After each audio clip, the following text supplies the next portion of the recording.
Yo, what's up, y'all? It's your boy Ben Mahari here, representing Mahari Nation Sports Podcast. Boy, I tell you, when the offseason can go haywire, you know things can go haywire.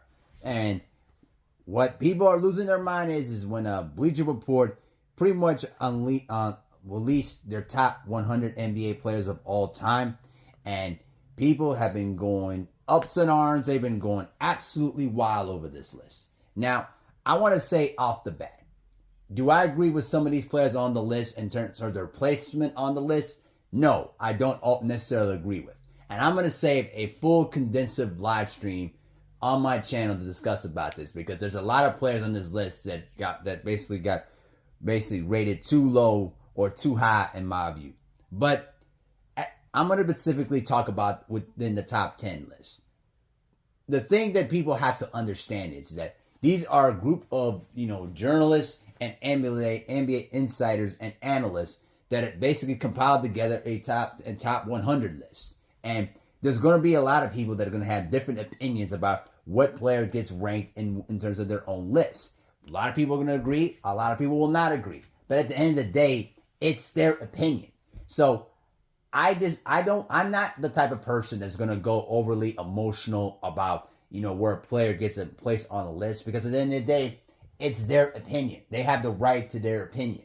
But at the same time, we have the right to criticize their opinion when we know that their placement and what their analysis of things does not match where their grade is at.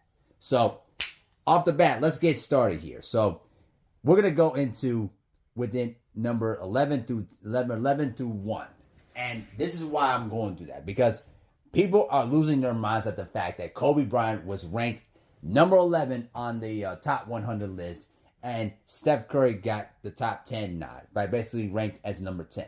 Now, what people have to understand here is, like I said, it's their opinion.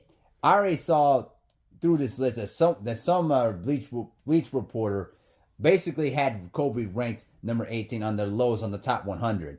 And then another analyst had him high as number 4. So already there was a huge split of where Kobe Bryant is placed on this list. But here's how they written it down. And this is where people are really losing their minds over it. So in terms of Kobe Bryant's stats and superlatives speak for themselves. The 5 titles during his time with the Los Angeles Lakers only career are clearly impressive. But the longevity which he maintained stardom deserves just as much praise. He is tied with Tim Duncan and Kareem Abdul-Jabbar for the second most all NBA selections all time, trailing by only LeBron's 21. There is a case to be made that Kobe Bryant is actually the most influential player to ever set foot on an NBA's hardwood. His prime bisected 2 different periods, the era in which mythology reigned supreme and the social media age, which broadened his exposure and brand, and by his extension, his legend. Older heads continue to worship it at the altar for its maniacal work ethic. Contemporaries still cite him as a source of stylistic inspiration. From a basketball reputation perspective, no one has impacted on the game and has actively spanned on more generations. Kobe's top 10 status remains one of the most basketball's most heated debates here in 2025. Now, when I read this paragraph in of itself, it really doesn't make sense to where they put him on the top 10, on the top 100 list. Because if you're making the point that he's the most influential basketball player of all time and the most inspirational player of this generation, then you would think he would be in the top 10, right?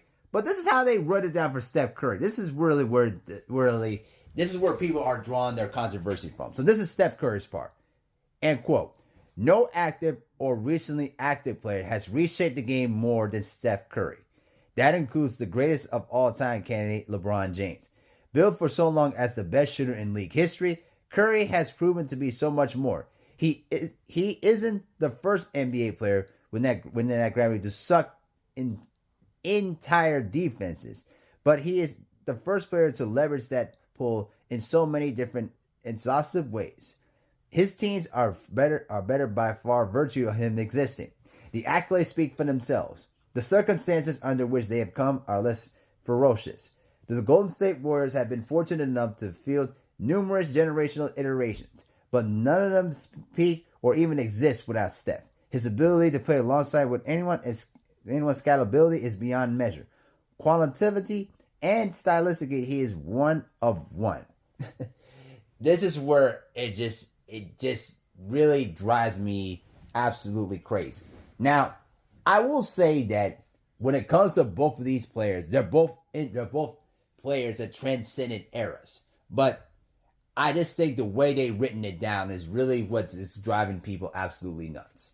Do I agree with it? No, I don't agree with it. I think Kobe belongs at number 10 and Steph Curry belongs at number 11.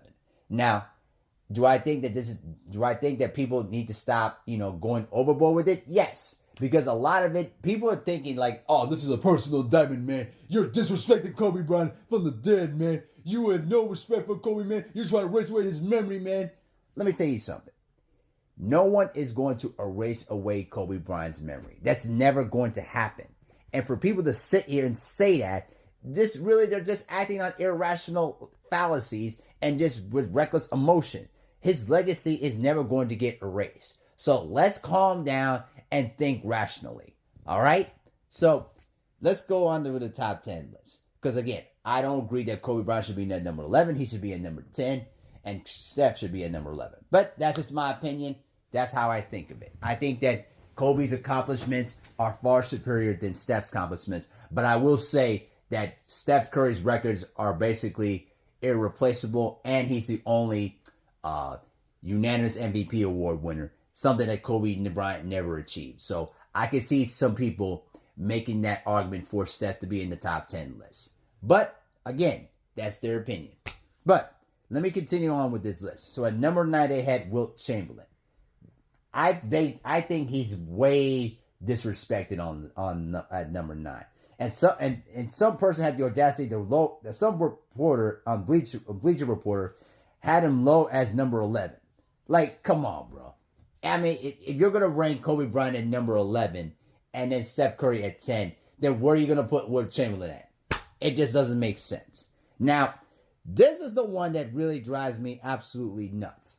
Number 8, Larry Bird. Now, I want to make this very, very clear.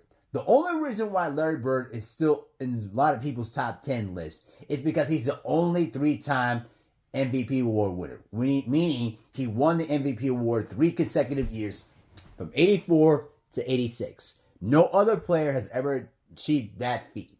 But I can tell you off the bat that Larry Bird's, resume, stats, and accomplishments are going to be grossly overlooked by other players that are basically did double and tripled what Larry Bird did. So I don't agree that Larry Bird, that it should be at number 8. I think he should be way below down in the top 20, to be honest with you. Because I think that at some point, if we look at Larry Bird's, statistical, stats, and then also his impact during the playoffs, it's not as significant as people tend to realize. And more importantly, he didn't have much of a huge prime years because most of those times, the majority of his years, he was hurt. So we got to put that in this proper context. So I don't agree that Bird should be at number 8. I think he's more or less at number 9, or probably taken out of the top 10. Now, number 7, Tim Duncan. I kind of agree with it a little bit, but maybe not necessarily. Now, Duncan was an excellent power forward, perhaps the greatest power forward in NBA history by far, by a stretch. He's better than Dirk, and he's way better than Kevin Garnett and Karl Malone. But I think that he's a little bit low on the list. I think he should be within the top 5, my opinion. At number 6, Shaquille O'Neal. That I can understand, I can agree with, because at his true apex, Shaquille O'Neal was the most dominant big you could ever see. A guy that rivaled with Hakeem, rivaled with David Robinson, overpowered Patrick Ewing. The guy was pretty much a force. And in the early 2000s, there was nobody in the NBA that could touch what he did on the basketball court. Nobody. The guy was just pretty much unstoppable. His resume speaks for itself, and he was one vote away from being the first ever unanimous MVP award winner. Something that Shaq still holds on to this day. But he needs to let that go. But either way, I can kind of agree with this. Number 5, Bill Russell, obviously with the championships and the 5 MVPs, you know what I'm saying? And the 12 All-Star awards, perfectly fine. he belongs there, no problem. I don't have a problem with this at all. At number 4, Magic Johnson. Might be a little controversial, but keep this in mind. There were a lot of people back in the 80s that was looking at Magic Johnson as as the GOAT because he was having a much more farther, impact in terms of his longevity than Larry Bird did. So I could see that to be possible. And I'm just saying it could be possible. But then at number 3, Kareem Abdul-Jabbar. Number 2, LeBron James. And at number 1, Michael Jordan. So already I don't have the problem with the top 5 players. I think that Kareem, Michael, and LeBron, you can pretty much interchange either one. But those 3 are already top 3 GOATs of all time. So I don't really have much of an issue with this at all. Some people have Kareem as number 1. Some people have Jordan as number 1. Some people have LeBron as number 1. But either way, as long as those 3 are in the top 3, I don't have a problem with it. So, but I want to go back to Kobe for just a moment. I've seen a lot of people going nuts over on the Kobe situation. And I've seen people say that, oh, Kobe Bryant should be top 3 or top 5. I'm sorry. I love Kobe. He was a phenomenal player in his time. I get where people are coming from when they're coming from with all this fake love they got from him. But let's be real with ourselves. Kobe will never touch a lick to LeBron, Michael Jordan, and Kareem. I'm sorry. His stats were impressive, but they don't even touch a lick to what LeBron and Michael and Kareem did. All right? Those 3 guys alone dominated their eras. Those 3 guys specifically changed the game in numerous aspects. You cannot even dispute that. And then you can also even make a case that Bill Russell could also be top 3 because of the championships alone.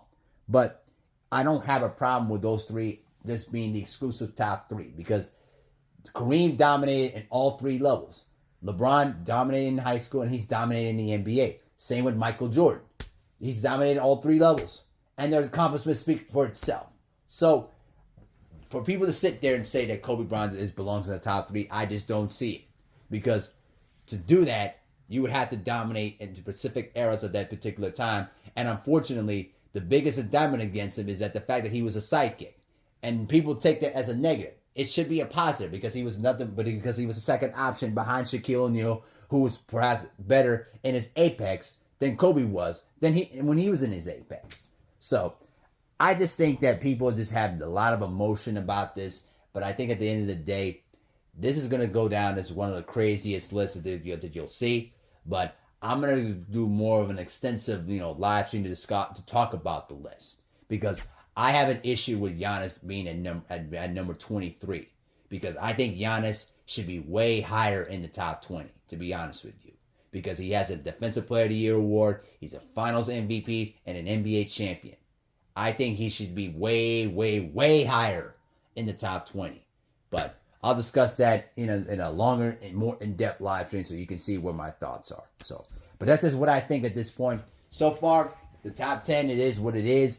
There are some questionable, placement of players in that list. But at the end of the day, again, it's Bleacher Report's opinion. It's a group of panels and journalists and analysts that come up with this list together, and that's what they think. And people are going to have their own opinions about it. But let's stop playing the emotional game and the personal attacks and all that other stuff because it's just completely unnecessary. So let me know what you think in the comment section below. With that, I'm out. Peace.